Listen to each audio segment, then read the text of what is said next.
Velkommen til demonstrationsvideo omkring smøremiddel. Vi vil i dag demonstrere, hvordan man bruger Jensen Innotek 105 kædespray.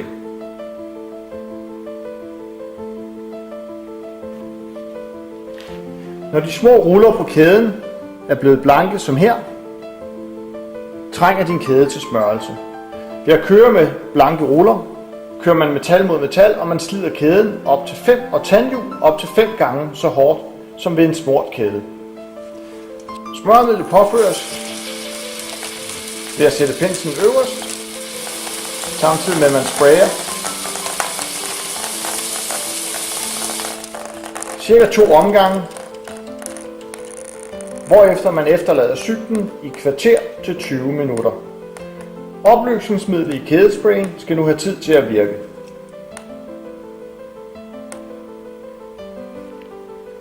Efter et kvarter renses kæden således her.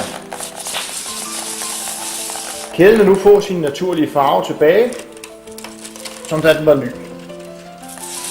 Og al olie og skidt, gamle rester, vil ende på pappet eller papiret, man har lagt nedenunder. Det er vigtigt, at man ikke er for nærig med sprayen, da det er alt skidt og møg skal af.